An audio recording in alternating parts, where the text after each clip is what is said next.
Welcome to Shivaji studio. ఈ రోజు మన టాపిక్ జగన్మోహన్ రెడ్డి గారు తిరుమల దర్శనానికి వెళ్ళినప్పుడు డిక్లరేషన్ ఇస్తే ఏంటి, ఇవ్వకపోతే ఏంటి అనే విషయం గురించి చర్చించుకుందాం. మీకు ఈ వీడియో నచ్చినట్లయితే లైక్ చేయండి, షేర్ చేయండి, ఛానల్ మాత్రం సబ్స్క్రైబ్ చేసుకోవడం మర్చిపోవద్దు.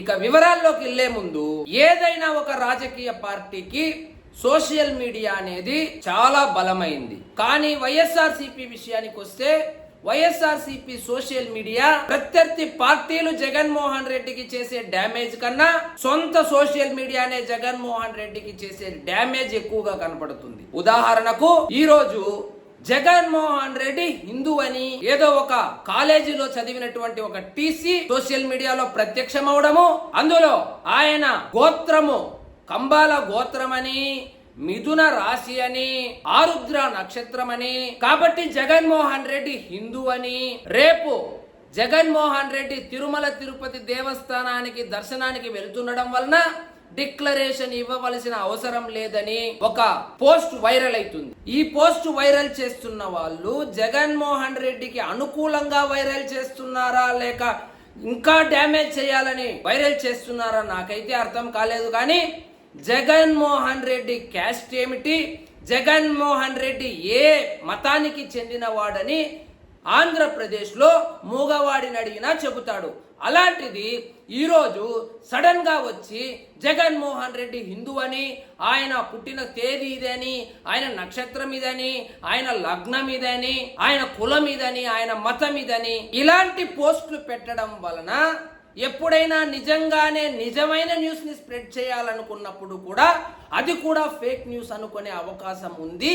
కాబట్టి వైఎస్ఆర్సీపీ పెద్దలు ఈ సోషల్ మీడియాని ఎవరు హ్యాండిల్ చేస్తున్నారో వాళ్లకు 4 అక్షింతలు వేయవలసిందిగా ఉచిత సలహా ఇస్తున్నారు. అసలు విషయానికి వస్తే తిరుమల తిరుపతి దేవస్థానానికి సంబంధించినటువంటి ప్రసాదం తయారీలో వాడే నెయ్యిలో ఆవు కొవ్వు, పంది కొవ్వు, చేప నూనె కలిసి కల్తీ అయిందని వచ్చిన ఆరోపణల నేపథ్యంలో అందులో నిజం లేదు అని రేపు జగన్మోహన్ రెడ్డి గారు తిరుమల తిరుపతి దేవస్థానానికి వెళ్లి శ్రీవారిని దర్శించుకొని ప్రత్యేక పూజలు చేయనున్నారు. అదేవిధంగా వైఎస్ఆర్సీపీ శ్రేణులు రాష్ట్ర వ్యాప్తంగా అన్ని గుళ్ళో ప్రాయశ్చిత్త దీక్షలు కూడా చేయమనే ఆదేశాలు కూడా జారీ చేయడం జరిగింది. దీనిని దృష్టిలో పెట్టుకొని ప్రత్యర్థి పార్టీలు రేపు జగన్మోహన్ రెడ్డి తిరుమల తిరుపతి దేవస్థానానికి వస్తున్నాడు కాబట్టి, శ్రీవారిని దర్శించుకోబోతున్నాడు కాబట్టి అన్యమతస్థులు తిరుమల తిరుపతి దేవస్థానానికి వచ్చి బాలాజీని దర్శించుకోవాలి అంటే అక్కడ డిక్లరేషన్ అనేసి ఒక ఫామ్ ఉంటుందని, ఆ డిక్లరేషన్ లో నేను శ్రీవారిని మనస వాచ కర్మన నమ్ముతున్నాను అని డిక్లరేషన్ ఇవ్వాలి అని ఒత్తిడి తెస్తున్నారు.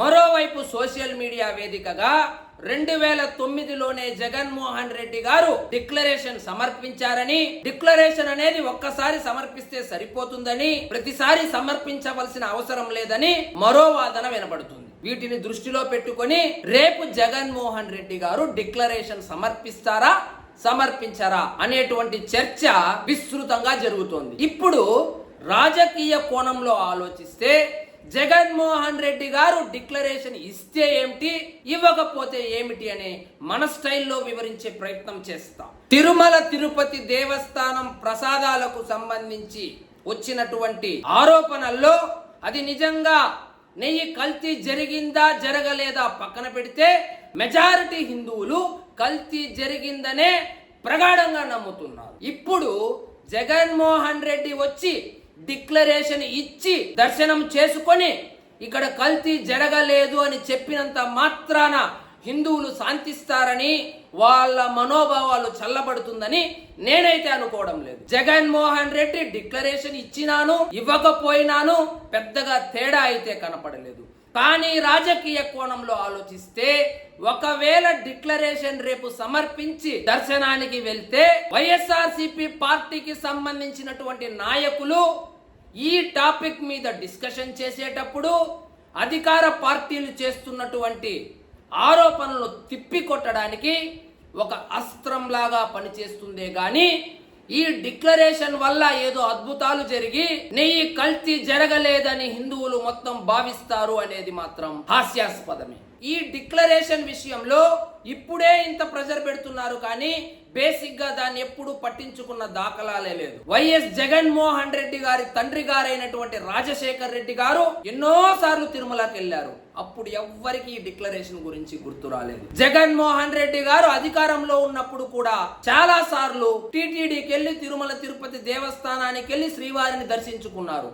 అప్పుడు కూడా తూతూ మంత్రంగా డిక్లరేషన్ గురించి ప్రస్తావించి వదిలేశారే కానీ ఒత్తిడి తీసుకొని వచ్చే ప్రయత్నం జరగలేదు. కానీ ఇప్పుడు మాత్రం చాలా గట్టిగా అన్ని పార్టీలు ఖచ్చితంగా జగన్మోహన్ రెడ్డి గారు డిక్లరేషన్ ఇచ్చిన తరువాతే దర్శనానికి వెళ్ళాలి అనేటువంటి వాదన వినిపిస్తున్నారు. ఒకవేళ రేపు జగన్మోహన్ రెడ్డి గారు గనుక డిక్లరేషన్ ఇచ్చి దర్శనం చేసుకొని వచ్చి బయట ప్రెస్ మీట్ పెడితే కొంచెం హుందాగా ఉంటుంది. అంతకు మించి డిక్లరేషన్ ఇచ్చినా ఇవ్వకపోయినా పెద్దగా తేడా అయితే కనపడదు అని నా వ్యక్తిగత అభిప్రాయం. ఒకవేళ జగన్మోహన్ రెడ్డి గనుక డిక్లరేషన్ ఇవ్వకుండా దర్శనానికి వెళ్ళి అక్కడ ఏదైనా అవాంఛనీయ సంఘటనలు జరిగో లేక గొడవలు జరిగో అల్లర్లు జరిగితే మాత్రం ఇది కూటమి ప్రభుత్వానికన్నా వైఎస్ఆర్సీపీ పార్టీకే మరొక మచ్చగా మిగిలిపోతుంది. ఎందుకంటే ఆల్రెడీ మనోభావాలు దెబ్బతిన్నటువంటి హిందువులకు ఈ డిక్లరేషన్ ఇవ్వలేదు అనేది మరొక్కసారి బ్రహ్మాస్త్రంగా తయారయ్యే ప్రమాదం ఉంది. అధికార పార్టీకి అస్త్రాన్ని అందించకుండా ఉండాలి అంటే జగన్మోహన్ రెడ్డి గారు డిక్లరేషన్ ఇచ్చి రేపు దర్శనానికి వెళ్తాడు. లేదు గొడవే పెట్టుకుందాము, ఈ విషయం ఇంకొంచెం పెద్దదవ్వాలి అని అతను మనసులో ఉంటే గనుక డిక్లరేషన్ ఇవ్వకుండా దర్శనానికి వెళ్తాడు. వెళ్ళి వచ్చిన తరువాత ఏమి జరిగినా అతని పార్టీనే కాబట్టి అతడే రెస్పాన్సిబిలిటీ అవుతాడు కాబట్టి ఇతరులకు వచ్చినటువంటి నష్టం అయితే ఏమీ లేదని చెప్పవచ్చు. ఒకవేళ డిక్లరేషన్ ఇచ్చి వెళ్ళినా కూడా అధికారంలో ఉన్నప్పుడు గుడి సెట్టును ఇంట్లో వేసుకొనే పూజించినటువంటి ఈ మనిషికి సడన్ గా భక్తి ఎక్కడి నుంచి వచ్చింది అంటే గ్రౌండ్ లెవెల్లో ఈ విషయం చాలా పాతుకుపోయింది. ఎక్కడ ఓటర్లు దూరం అవుతారనో వాళ్లను శాంతింప చేయడానికే ఆయన దర్శనానికి వచ్చాడు అని ఖచ్చితంగా భావించే అవకాశం కూడా లేకపోలేదు. నిజంగా దేవుని మీద అంత భక్తే ఉంటే దేవుని సెట్టు వేసుకోరు. నిజంగా దేవుని మీద అంత భక్తే ఉంటే కరుణాకర్ రెడ్డి లాంటి వాళ్లను చైర్మన్ గా చెయ్యరు.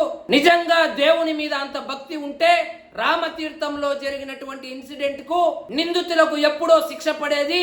నిజంగా అతనికి భక్తి ఉండి ఉంటే రథం కాల్చివేసిన కేసులో కూడా శిక్షలు పడి ఉండేది. నిజంగా అతనికి భక్తి ఉండి ఉంటే హిందువుల గుళ్ళ పైన జరిగినటువంటి దాడుల మొత్తానికి ఎప్పుడో శిక్ష పడేది అని సాటి హిందువులు ఖచ్చితంగా భావించే అవకాశం అయితే లేకపోలేదు. కాబట్టి ఈ డిక్లరేషన్ అనేది కేవలము ఒక న్యూస్ ఐటమ్ తప్పితే జగన్మోహన్ రెడ్డి గారు డిక్లరేషన్ ఇచ్చి దర్శించుకున్నా డిక్లరేషన్ ఇవ్వకుండా దర్శించుకున్నా ఆయనకు కొత్తగా వచ్చేటువంటి లాభం అయితే నాకు కనబడడం లేదు.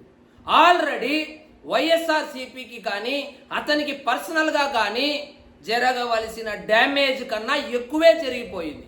ఇప్పుడు దాన్ని కప్పిపుచ్చుకోవడానికి కేవలము ఈ ఒక్క డిక్లరేషనే సరిపోతుంది అని నేనైతే భావించడం లేదు. ఈ విషయము జగన్మోహన్ రెడ్డి గారు ఎంత లాగితే ఈ విషయము న్యూస్ ఛానల్లో గాని న్యూస్ లో గాని ఎంత నలిగితే ఈ విషయము ఎన్ని రోజులు జనం గుర్తు పెట్టుకుంటే అంత వైఎస్ఆర్సీపీకి నష్టమే కానీ లాభం అయితే ఉండదు. ఇదండి ఈ రోజు మన టాపిక్. మరిన్ని ఇంట్రెస్టింగ్ టాపిక్స్ తో మళ్ళీ కలుద్దాం. జై హింద్.